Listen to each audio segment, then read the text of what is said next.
Hello everyone, this is Joel Leon. I'll be doing my second position statement for White Collar Crimes with Casey Akins.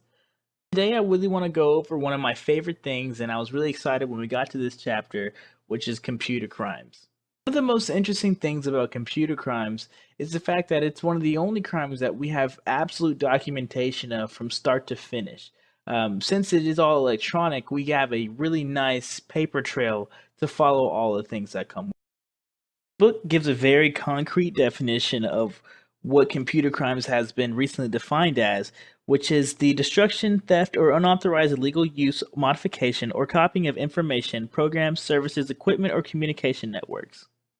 The most intriguing things about computer crimes is the fact that as technology evolves, so does the crime. I'm sure you've all popped in at one time or another an old DVD or VHS tape that has the little scare track that goes over why you shouldn't copy or pirate movies. While still definitely a crime, piracy is one of the tip of the iceberg of some of the more malicious crimes that the book goes into. Computer threats are often some of the worst ones only because you don't usually discover them until well after the event has taken place, millions of dollars have been lost, and leaked information is all over the internet. The book gives us a peek into a couple of some of the more notable fraud cases.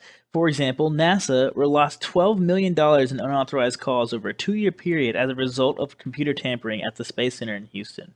Pacific Mutual Insurance Company lost $500,000 in one weekend. A lot of times we ask what's the motive behind all these incidents, and why do people with such high levels of intelligence want to commit crimes like these? Well, to answer that question, unfortunately, is a little bit more complicated than just a simple this or that. Normally, it's more because of a simple power trip and money, which seems to be the tie to a lot of the crimes that we've discussed in this course. A case study brought up in the book, known as the Hackback Sting in 2000, dealt with a couple of hackers from Russia who gained unauthorized access into a San Diego based internet server and got into credit card information of thousands of Americans. The crooks went in and destroyed and took $25 million worth of credit card information and other types of PayPal fraud and all kinds of things. Even after all of that damage, the two were only sentenced to a combined 7 years of jail time. This case was specifically significant to the United States because it was the first time that the FBI had enticed cybercriminals to the United States and the first time that the Bureau had seized extraterrestrial digital evidence. The more and more that we see these cyber crimes pop up, the more and more we realize that legislation must be put in place to help stop these criminals and these criminal acts from occurring. In 2002, the US finally realized that it was time to create a department that was solely devoted to stopping cybercrime. Hanging off the coattails of the recent terror attacks of 2001, it was made much easier to pass controversial yet necessary legislation for technology. New legislation now allows for harsher punishments and easier access for police to investigate these types of crimes. It would be foolish to think that every cybercrime has been investigated or even discovered, which is exactly why there is no shortage of spams or phishing emails that come through your inbox on a daily basis. What's astounding is there are thousands of emails that go out every day that maliciously try to get into your computer or steal your money. The book brings up one of the more popular online scams, the Nigerian scam. The scam works by someone posing as a Nigerian royalty or prince to show that they are willing to pay lots of money for a product that you have offered online, or maybe just a service that you may provide. By lying to you about who they are, they gain your trust and try to get you to give them a product or provide a service for them without paying.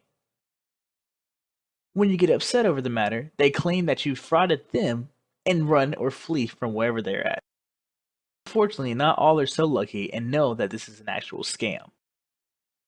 Thousands of people yearly are affected by things like this, and they come through your email just on a daily basis. Cybercrimes, unfortunately, will only get stronger and harder to defend against.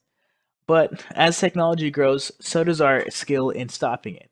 There are many people out there who go into learning about how to hack in order to hack for good. Um, and I believe that there's going to be enough of these people out there that will be able to cause a shift in the way that people act, and maybe we'll be able to stop this just as we stop crime in the normal world.